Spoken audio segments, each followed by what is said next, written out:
So tonight we've got a slightly unique format for the podcast. So we're joined by Trish Pegorer. Trish is the managing director of Mutti Australia, one of the fastest growing FMCG businesses in Australia and the first client of the AXR sales and marketing business. And we have Mike Dickson. For anyone who doesn't know who Mike is, he is the partner and director for the sales and marketing arm of AXR. So what will be happening tonight is that normally Mike is the one doing the interviewing, but tonight we're turning the tables on him. So Trish is in charge. Trish is going to be interviewing Mike on a range of topics. So from the founding of the AXR sales and marketing business through to the evolution of the podcast and a lot of the learnings and insights that Mike has sort of taken along the way. We'll be recording this episode with the help of Darcy and the team at Pro Podcast. These guys have been hugely helpful to us in growing the reach of the podcast in the last few years. They're the best in the business when it comes to podcast recording and producing in Australia. Couldn't have done it without them. There will be an opportunity for Q&A afterwards. So we've got a microphone that will be coming around. So get your best questions ready. Let's put Mike and potentially Trish on the spot. And everything we're doing tonight is in support of Bear Cottage. So Bear Cottage is New South Wales' only dedicated children's hospice, providing much needed care and support for children with life-limiting conditions and their families. Extra special meaning for us at AXR because one of our much-loved colleagues, Ben, and his family have been the beneficiaries of what Bear Cottage do over the last few years, and it's a very close to his heart, so therefore it's close to ours as well. So all the ticket sales have gone to Bear Cottage. If you haven't had a chance to buy your ticket yet, we will have an opportunity later tonight to make a donation to Bear Cottage and learn a bit more about what they do. So if you haven't bought a ticket yet, you can do that instead. That's fine. Okay, so let's get this started, I reckon. So I'd like to introduce you to Trish Pegorer and Mike Dickson.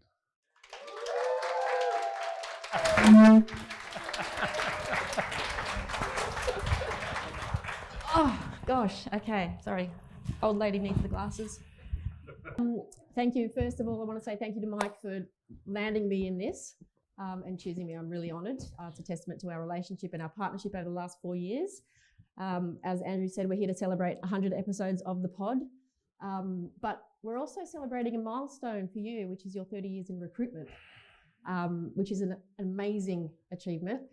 You've worked in Scotland, England, New Zealand, Australia, but your journey actually started as a wee Scottish lad well before that, a 12-year-old working for your father's salmon business. So I thought we could start by you sharing your journey from that wee child and child labour, working for your family business, to how you ended up running one of Australia's most successful sales and marketing recruitment agencies.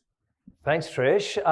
It feels very different being asked the questions, I must admit. I'll do my best. So, yeah, Scottish originally, still Scottish actually. So if Scotland play Australia, it's Scotland. If Australia play MD apart from Scotland, it's Australia. So I've kind of got a win-win thinking on there. But grew up in the southeast coast of Scotland, beautiful little part of the world. Very, very idyllic. With mum had a really interesting job running the carers group for the Scottish Borders. Dad was a CFO who turned entrepreneur and set up this smoked salmon business. And as the eldest sibling of two, my job somehow seemed to be to help him. As the family slept, I'd be unloading fish lorries at 2 a.m, thinking, this is a bit weird, but it's what you do. And actually, I look back now and I think that was pretty cool, watching him build a business. And it became Europe's biggest smoked salmon business. So he went on an amazing journey, and being there right at the start was pretty amazing. I went to uni in Scotland, joined his business, which was interesting, and on my kind of pathway, lasted 18 months and realized working for your dad wasn't very, grown up. So that took you to age 14. That was exactly. I was a child prodigy, Trish. Yeah. So I went from working for him into marketing, went to brand management, and That was pretty cool. In England, I moved down south, as we say in the UK, and I kind of had this really interesting conversation with my boss and marketing manager one day about careers. And I thought that was so uninspiring, I left. And, and I took the huff and went backpacking around the world to say, well, stuff this marketing career.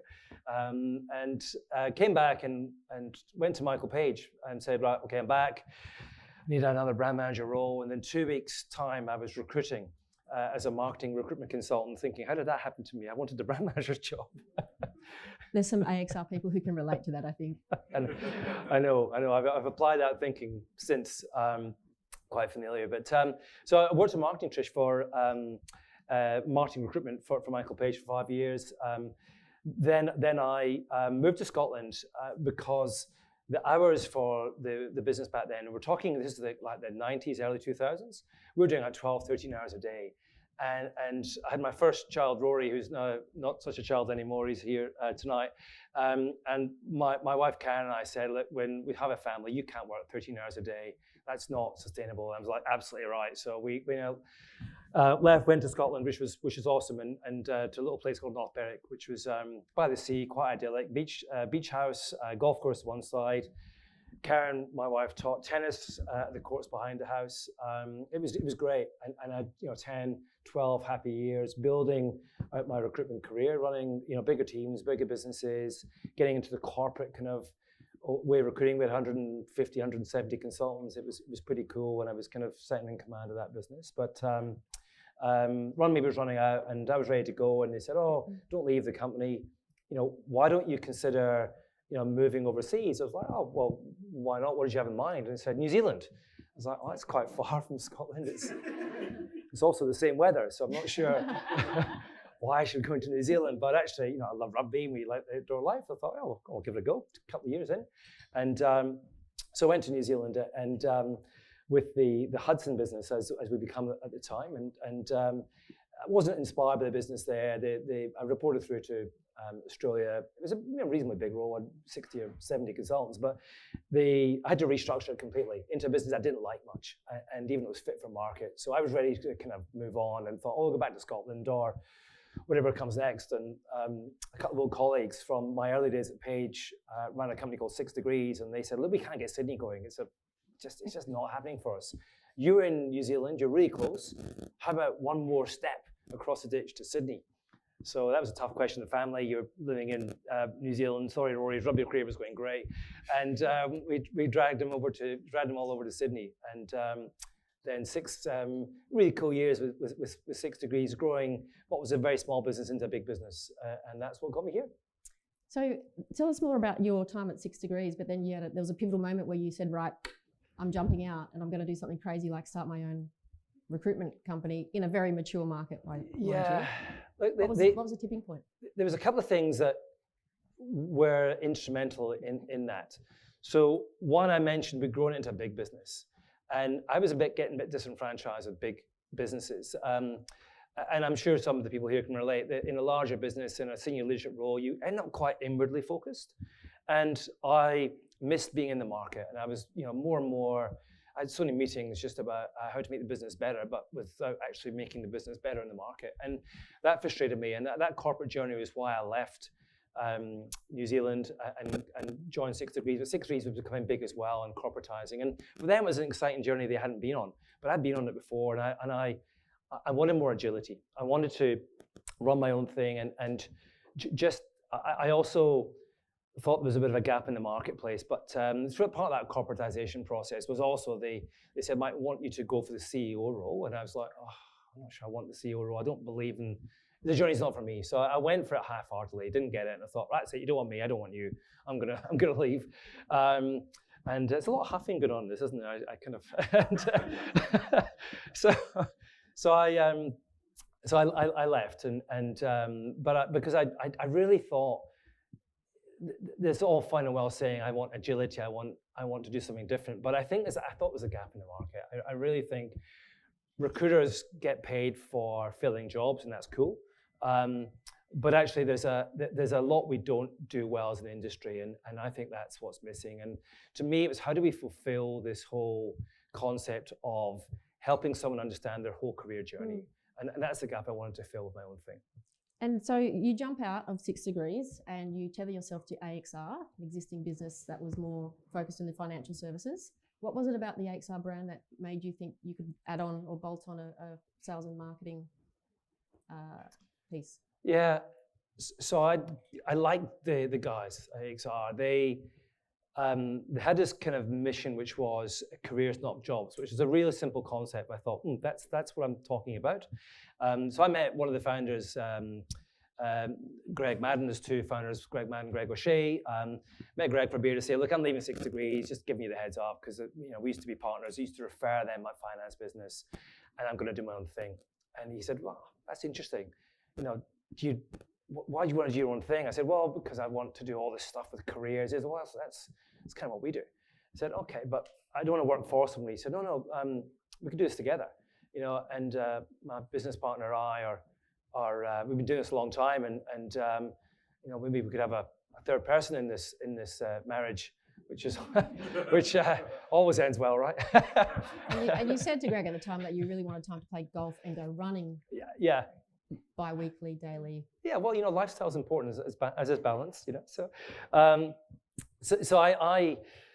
we approached it quite carefully. They said, let's run this as a trial. But, the Gregs and I both knew quite early on, I think this could be successful, although the first few days weren't so easy. Speaking of that, so rewind, it's March 2020, and you kind of know where I'm going with this, week 1 of AXR. March 2020, you hit the ground running. First couple of days in the office are going swimmingly, and then? Yeah, COVID hits day 3. We shut the doors, so that was tough. First 40 hours were brilliant. I got jobs on and clients saying, this fledgling idea you've got seems pretty cool. We're going to support you. And by Friday of that week, the jobs were pulled. All the meetings had cancelled, and we were all working at home, wondering how we work at home. But particularly when you had no business. It wasn't easy. And so you spent the next 6 months, can I say, scrambling to a degree? Or what was that experience like? Yeah, so it was actually, I think, a blessing in disguise. Because I think if I had just run hard with lots of business, the evolution of the brand and the idea I had around careers would have taken a lot longer. But I had all this energy to kind of copy up and meet for COVID-safe walks with people like Paul Bull, and I just say, hey, I've got this idea for business. What do you think? I think I could bring it to life. I think I can make it commercial. This is how I think the brand could go. I've got these ideas for changing the recruitment experience, delivering against this issue I think exists of helping people understand careers. So we were miles ahead of the brand, albeit we were miles behind with revenue. Well, on that note, 6 months later, you land your first placement. That must have been a huge relief. More than that, Trish, thanks to you for giving me the opportunity, and we've had a great journey together. But yes, that was a big relief. We have a great journey. Actually, not only were you relieved, I was relieved as well. So I think it was a pivotal moment in both our businesses. Just to digress for 1 second, Mike, at the time I had approached him and called him. I was in a massive panic. I was trying to recruit a role, head of sales for our business, and I was in another process with another business as such, and it went awry. It was going really awry, and I was in a massive panic. And I called Mike and I said, Mike, I don't know if I can give you a brief, but I'm going to give you a brief, and if we end up landing a candidate, we'll work it out then. So he presented a candidate to me that I just went, oh my God, she's amazing. This is perfect. But why the heck would she want to come and work with this small business of mine? So I think what I realise now, in retrospect, the value you placed on that process and taking us on the journey, both the candidate and me, because the candidate was coming from tier 1 experience, and I'm thinking, she's not going to want it. Like, why? And obviously the concerns for the candidate were, how am I going to go into this small business after being in this tier 1 environment? And I think the value was that you actually spent time with us both to take us on the journey, to get us on the same page, to ultimately land that position for me. And for Daniela, who's in the room, head of sales, now sales director. And I think not only was that a pivotal moment because you saved my backside in that moment, but that role and Daniela has been a turning point for our business. The structure and the capability that she's brought has set us up for the next 4 years, and every other person you've brought into my business has followed suit. So thank you. I'm glad we helped each other out. You're most welcome, and we had turkey for Christmas that year, which was really good, so thanks, Trish. Turkey with a side of Mutti tomatoes. So to talk a little bit about the podcast, it's 4.5 years on. And I'm reading this because there's a whole list of stats here. Oopsie, hang on a sec, my thing's turned off. A whole list of stats here that talk to the success of the podcast, which started out accidentally during COVID, but is now the number 3 sales podcast in Australia, number 1 sales and marketing career podcast in the country, top 10 marketing podcast in Australia. You have 2,822 active listeners per episode across all the continents in the world, and a total of over 200,000 downloads since launch. That's pretty good. It's all right. Yeah. That's not bad. But how did the podcast come to be? Well, it didn't start out like that. Let's face it. The original thinking was, and I'm a frugal Scotsman, Trish, with a business that had no income. So how do I build a brand? And it's going to connect this concept of career journeys to the marketplace. So I had a good network of senior leaders. So I've talked to a lot of senior leaders to say, look, how do you go when you have a career conversation? How about reviews, PDPs? Do you feel well equipped? Do the people coming in feel well equipped? How about you helping me build and raise the bar on an understanding on how to have a career conversation? And let's do this through this magic new thing we're all working with, which was Zoom calls. And so we set up a thing called the Sales and Marketing Director Incubator. And I had 16 leaders in sort of the second half of 2020 who said, okay, I'm in. We started, I think, in July or August with Louise Baker as the very first podcast guest. I say podcast guest, she was a Sales and Marketing Incubator guest on a Zoom call with about 120 people, little heads in the screen, listening to us on a laptop chat away. And that's where it started, Trish, was a simple idea to try and connect with future leaders who didn't really know me because my network was more senior, and to build a brand they didn't know, but to get out there very fast and for a bottle of wine an episode, which was my budget. So you started out with live sessions, of which you put me through that grueling experience at 7 a.m. on a Tuesday morning. No amount of coffee can wake you up for that one. But why did you pivot to a studio pod? Well, the pivot took a while, but we did run a number of these. For a couple of years, we ran the live sessions and under the badge of the Sales and Marketing Director Incubator. But we invested in some tech. We did get a little mixer board, some microphones. You'd laugh, Darcy. It was appalling what we were trying to do.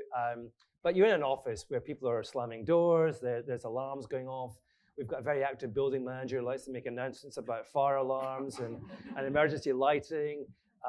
And sometimes the tech would just drop off. There was a fear that calls would drop. And one time it did. And I was interviewing Craig Wagner and Dave Tuff. And Craig's in the room, I think, tonight from Blackmore's. At the time held the joint sales director role. And thankfully, the two of them on the call because I just disappeared for 10 minutes and they chatted away, which was quite good. Actually, you had another nightmare with someone from Blackmore's too. I did have another night with Blackmore's. It was the, I actually, at the time, Megan Farquhar, who's Blackmore's now, back then was JDE in Holland. And she just got the time zone wrong and turned up 24 hours late. So that was a pretty poor session as well. We had to reschedule that one. So it's the live sessions weren't easy. They were really tough. But also as COVID stopped and people were getting back to the office, I think, when do you run a live session? When can people listen? And apparently people were listening because I could still see the heads on the screen, but we dropped down to sort of 30 or 40 people. But so many people were coming up to me and saying, loved the interview with Jeff McKenzie at Pernod, for example, or whoever it was. And I'm like, that's interesting because there's way many people who are saying they loved it that weren't on the Zoom call. So where is everyone getting this content? We're throwing these sessions up onto Spotify and Apple and Google, not really paying any attention, calling them the Your Future in Sales Marketing podcast. And we had a look and we were getting 1,000 views and listens an episode.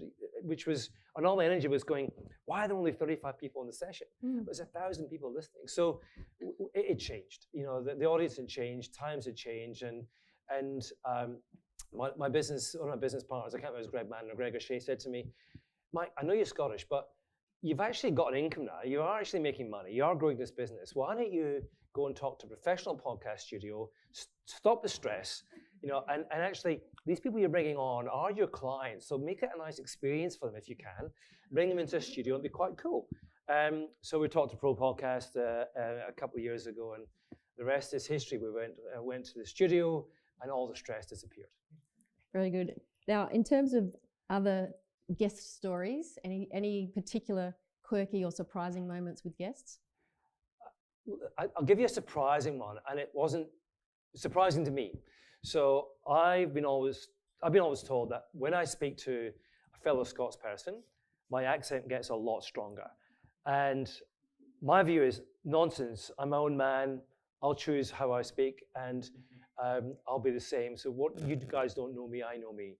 And so a couple of months ago, I interviewed Michael King. At the time, was the sales director of Haleon. I think Michael's in the room tonight as well. If you've spoken to Michael, he's 100% Scottish. And we had a great conversation, and you know, great sales director, easy guy to interview, natural storyteller. And I just thought this was a really good pod. And when I listened back, I was like, oh, you're so Scottish. It was like, twa laddies having a haver. Did you put subtitles on that one? You have no idea. You know what I said, Michael, but nobody else knows what I said. So your pod's getting more and more attention and success. When do you reckon you noticed the turning point and you thought, right, I'm onto something? There's probably two or 3 points. First of all was when PR companies started approaching us. We were like, really? And we had a few good guests from PR companies. Cheryl Heyman came on from a PR company. She talked about the move. She's a non-executive director, and we had a great session on the move from the LT to the board. That was pretty cool.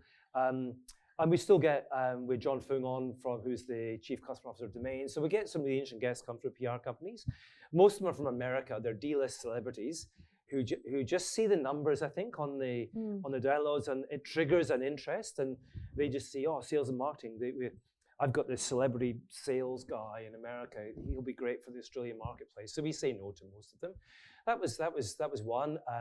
Secondly, was companies started to approach us to say, can we put our GM on or our CMO on? We like your podcast. We want to come on. So people approach us. That was a good turning point. And then another realization was, whilst we set up the pod to talk to future leaders about their journey, when we did a demographic kind of look, which you can do through the stats on who's listening, and we had a massive part of our audience, about a third of our audience is actually senior leaders. So we're actually serving an interested senior leaders too. We're kind of going, well, and it makes sense. Why would senior leaders not be interested in the career journey of other senior leaders? You know, they're there because they got there making smart decisions. So they're learning a lot as well. And so building our brand, but also doing, I guess, giving something back to that marketplace too, was a really nice kind of realization that we've got something very special here. And in terms of the topics that have resonated, you've obviously had hundreds of hours of conversations. Does that make sense? Hundreds of hours? Anyway, a lot. A lot. What are the topics that have resonated the most? There's quite a few we keep visiting, and really early on, one of the things I wanted to talk a lot about was career longevity is created through career breadth. And it's a concept we started with early on, we talked about the McKinsey model, where you have a functional experience topped by experiential breadth, and other leaders came on and made it much more interesting. Robbie Lawson at Google talked about a career safari, which was really interesting. I think Robbie's here tonight. We've had a career jigsaw thing from Chris Bergen and a few others, just kind of talking about the fact that your careers should not be linear. You've got to be gathering these experiences if you're going to create this really long career and maximize your potential. The second one was be patient. You know, don't run up that function too fast, because you'll get too high with too little experience and be ineffective, and you'll slide back down again. And I think the third is you own your career, nobody else does. You're the person who sets the goals, informs yourself, invests in your development. I remember Caroline Waite saying in one of the earlier sessions, There's no point in telling me you want to be a sales director in your review session, then doing nothing for the rest of the year that demonstrates you want to be a sales director. You've got to actually live it and bring it to life. It's your career, not anybody else's. And those are some of the themes we keep coming back to. Great. And I've got a couple more questions, and then I'm going to unleash the audience onto you for the Q&A. But what's your vision for the pod going forward? So the vision is a good vision because we can't ever get there. There's always going to be new people coming into sales and marketing who don't understand the career journey that we can help. And whilst we've got 2,800 odd listeners, which is a good chunk of the FMCG community, there's still more we can gather. And it is growing still every episode, which is wonderful. So I think it never stops. And it's continuing to bring that to life. We've evolved it. We've got the Future Leaders series now. So we bring in people who are mid-career. Amelia and Andrew and the team have been interviewing future leaders about what's the step up from there. So that mid-stage career has been really cool. We've got the How-To series, which has been really popular on how to be great in interviews, how to write a resume, how to resign properly, how to negotiate a salary increase. Those How-To series are really useful too. So we'll keep evolving and pushing it and thinking where do we create value in the career piece? Because I think it keeps going on. And whenever a new guest comes in, they've often listened to a few and they're like, I want to be different. I want my journey to be different. And by definition, their journey is different. And that's what makes it interesting. You talk a lot about, or you always coach around mentorship and role models and the importance of having someone that's influential in your sphere that you can lean on. Who are your mentors and role models? Okay, that's a hard question because it's easier to preach than it is to do. So I talk a lot about the importance of mentors, and I don't have formal mentors, but I have a lot of people I have huge respect for. My business partners, Greg Mann and Greg O'Shea, we've got a really tight bond, and we can talk about anything. And they're great at grounding me and keeping me in tow a little bit with some of the ideas, which can come too fast sometimes, but they're awesome. The family are really good too. I managed to tempt Rory into an FMCG career now, so he's on the path, which is quite exciting. But our dinner conversations have evolved a little bit. So I take a lot of energy from my family as well. And I mentioned Paul earlier on. Paul's a great inspiration for me, running his own business, what he's doing with MindPick and with FMCG analytics. So I'll always support what Paul's doing. And we have wonderful conversations, Paul, about the industry. You're a great sounding board. And there's some Italian, Australian lady who runs this tomato business. I didn't plant that, honestly. This is not the Mutti show, Mike. Keep talking. Who's been awesome. And I think the journey your business has been on, Trish, and mine at the same time, it's just been wonderful to go on together, which feels like a bit of a love-in, but I mean that it's been fantastic working with you over the years. I concur, and for me, it's we've got a brilliant relationship. Not only are you a good human, and not only are you just my recruiter, you're a partner, you're an extension of my team, and I kind of coined this phrase to myself: you don't place candidates in my business, you place family members, and that's made all the difference for me. And you do have a room full of people that I'm sure feel the same to some degree. So it's time to unleash and get the Q&A started. Throw it over to you guys. So Amelia will kindly pass the microphone around. Fire away with your best questions, and please let the listeners know who you are and what your business is before you ask your question. Hi, Mike. Caroline Waite, CEO of a company called Stuart Alexander. I am interested, you're very passionate about building careers for people and long-term careers, sustainable careers. Talking to a room full of senior leaders, what would your ask or advice be to help us build talent? That's a great question. I think businesses often think short-term linear, Caroline. So if we are often taking a brief, it's too often an emergency purchase. We've lost a national account manager in Woolies. We need a national account manager in Woolies. I think sometimes the answer is not the obvious one. And I wish businesses would think a little bit more creatively on talent development and be a bit more brave in some of the recruitment that they do and think to the competencies and the potential of the individual as opposed to the experience that they bring. And that's not just recruitment, it's in how you develop people as well. And I think businesses who create these jigsaw type lattice careers for their individuals will keep them for longer. And they'll leave when they're supposed to leave, as opposed to when they need an experience somewhere else that they're not getting in their own business. So I think it helps with retention as well.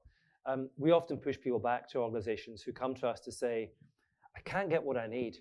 And they've not necessarily had the right conversation either. So it's not just on the business, I think it's on the individual too, to vocalize the experience they think they need to be a senior leader or to progress and create longevity. So it's on the individual and the business to raise a level of conversation beyond what's going on in that moment for the business, but how can that career last over time, and how might that national account manager perhaps come from supply chain or come from marketing as opposed to necessarily that one function.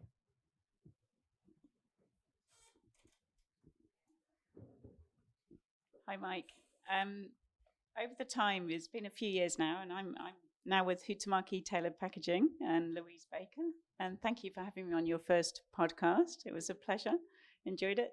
I'd love to understand a bit about what you've seen change over that time, if anything, in terms of what people are looking for in careers or how they're going about their careers. Are you seeing anything emerging, any new trends, any new ways of working or approaching that progression?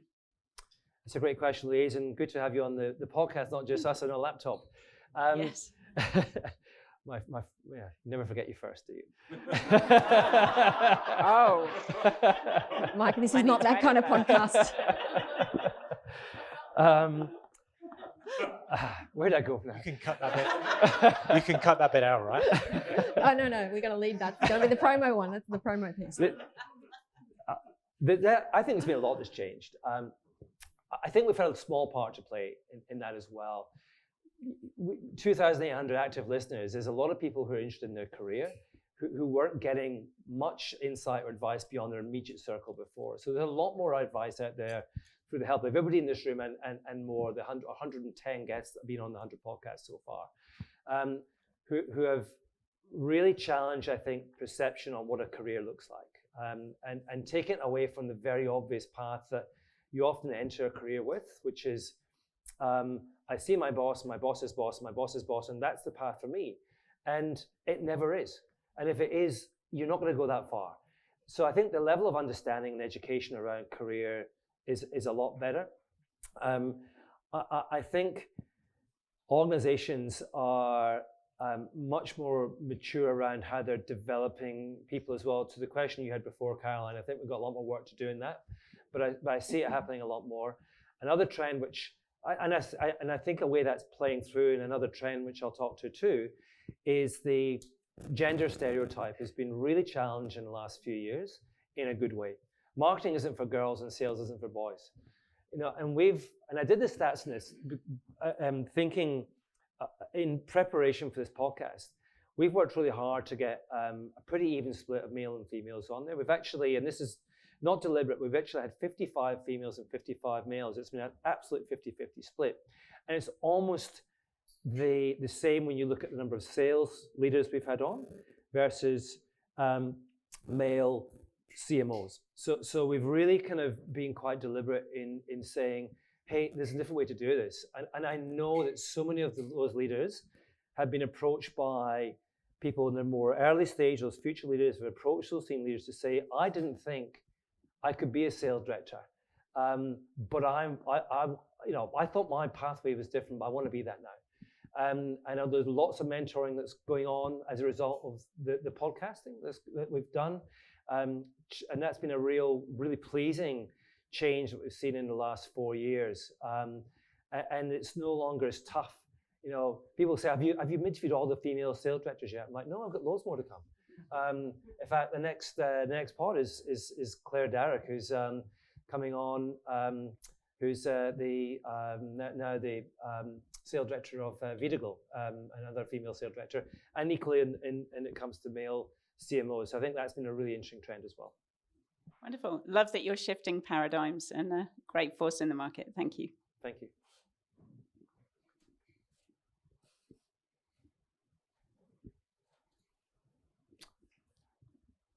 Interesting. That is an interesting angle. An invoice, I think. Yeah. Thank you for your kind words, Mike. That will be reflected on the next invoice. Question, I'm an AI nerd. What's your take on AI in terms of future-proofing ourselves in our careers, and what role do you think it will play? I'm going to answer this quite broadly because whenever technology disrupts my industry, recruitment, when job boards first came on, I've been doing this a long time. I did this before job boards, and we used to advertise through newspapers and magazines. When LinkedIn came on, and I still get this question at a dinner party or a barbecue, somebody will say, "Oh, you're in recruitment. LinkedIn must have stuffed your industry," and it hasn't. And I think AI is the same, Darcy. I think LinkedIn is an enabler, and I think AI is an enabler as well. You've got to learn how to use it really effectively and become more efficient in what you do. And actually, it should help you grow what you do in your role. Now, there are some roles naturally that are challenged. But even I think if you go back a couple of years, the script writers going on strike in Hollywood because AI was taking over script writing. I don't think we're there yet with AI taking over creativity of production. I hope not, for your sake and my sake. But I think AI will be an enabler in the same way other tech comes to disrupt industries. We absorb them, and we get used to using them as really cool tools. And if you don't, you're stuffed. Good response.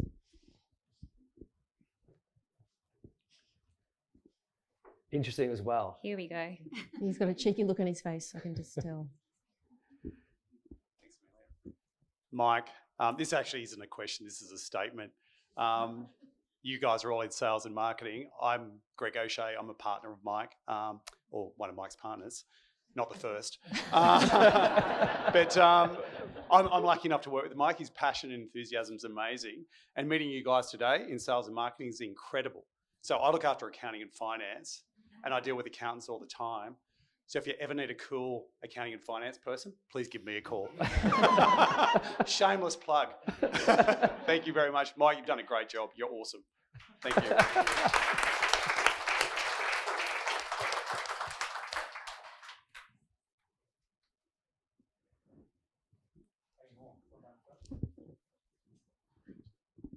Yeah, hi, I'm Graham with Mutti, business users, lead of pasta sauces over in Italy, proud placement of yours. So thanks so much for enabling us to be here today.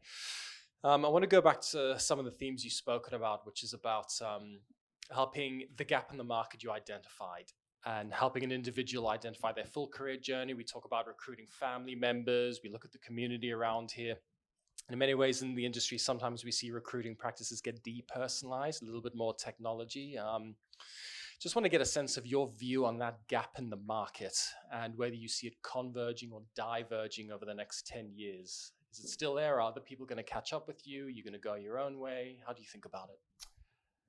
It is interesting. I think we still get paid to place people in jobs. So if you look at the recruitment industry, that hasn't changed yet. I've got some ideas in the pricing model, which I'm. Is that discounting the pricing? Well, no, I'm just asking for a friend. Funny you should mention that, Trish.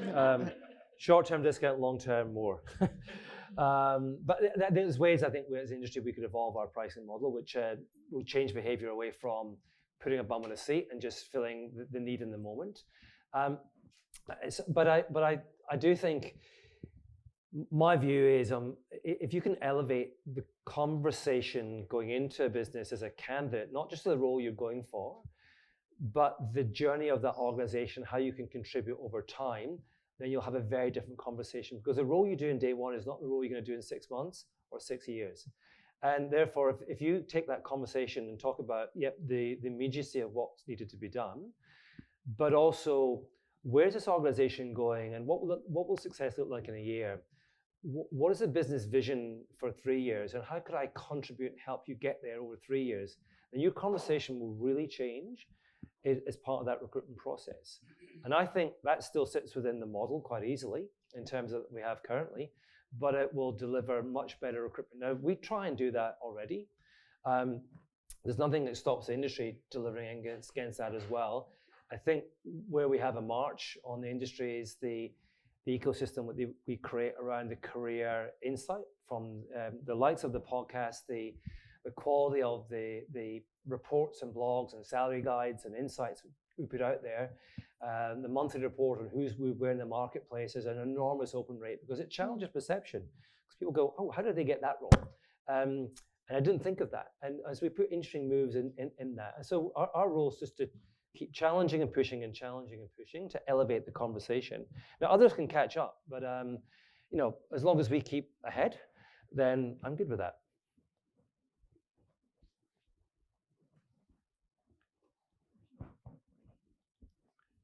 Congratulations, Mike. Paul Bull from MindPick on everything you've done for everyone in this room and across our industry. You've had a massive impact and you're highly valued. You're amongst friends, so you can be honest. I'd love to know the questions that you've never asked that you would really like to ask people. Oh. Okay. Everyone's career is full of the most brilliantly well-planned moves and the biggest stuff-ups. And I'm way too polite with the stuff-ups, I think. So I probably would love to ask, why did you do that? Could you not see that coming? So maybe a bit more honesty about some of the really interesting moves that go on, because you learn a lot from the stuff-ups, and maybe I'm just a little bit too polite on talking about the learnings as opposed to the amusement factor of going into the mistake itself. But yeah, maybe that's one, Paul. Good question. I've got to think of that. I might come back to you some more. Lucky you didn't get him to interview you. We've been very different. Feel free to ask Trish a question too if you want. No, this is not the Mutti show. Well, no, whoever Mike interviews next has you to thank when they get put on the spot. Any final questions? Time for one more if we've got any. Don't speak Scottish, okay? It's not gonna, just keep it English.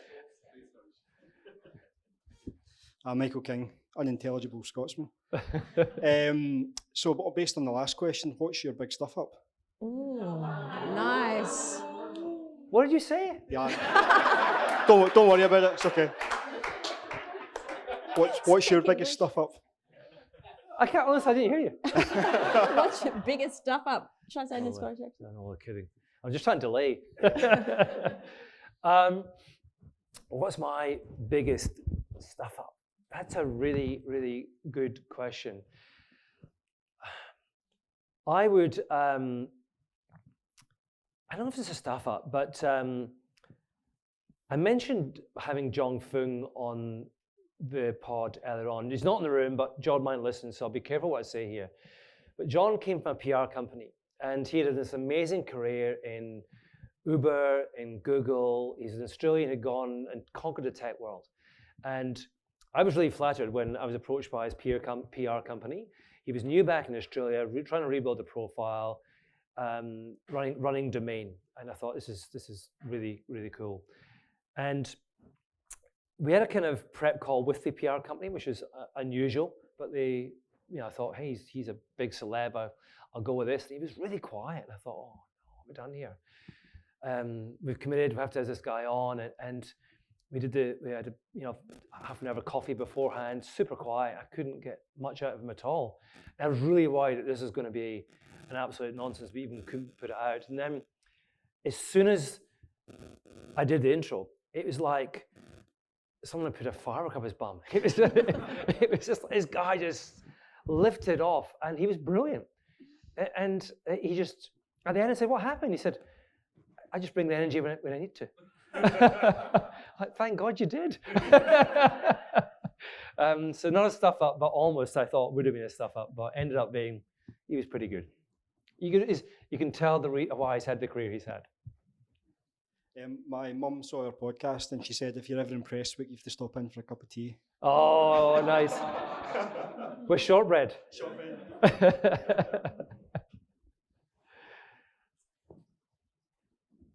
Thank you, Trish and Mike.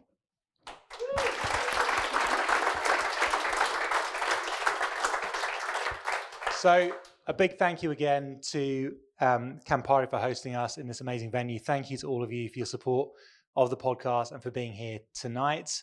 We do have a little gift for Trish. Is it a bottle of wine? I already got one of those. It is alcoholic. Is it a discount? Buy 10, get one free is my idea. Like 10 placements. That's get not the 11. fee structure I've got in mind, Trish. But Trish, you've been an amazing supporter of the Thank XR you. business, and Oh, thank you so much that's for your what I help want. with Thank you so much. putting on this wonderful event tonight. Thank you, Trish. All right, thanks. You went way too easy on him, but we can talk Well, I about wanted that. to be We can nice. talk about that later. And that brings us to a close. So thank you everyone for your support, and I hope you enjoy the rest of the evening. Thank you, everybody. Thank you.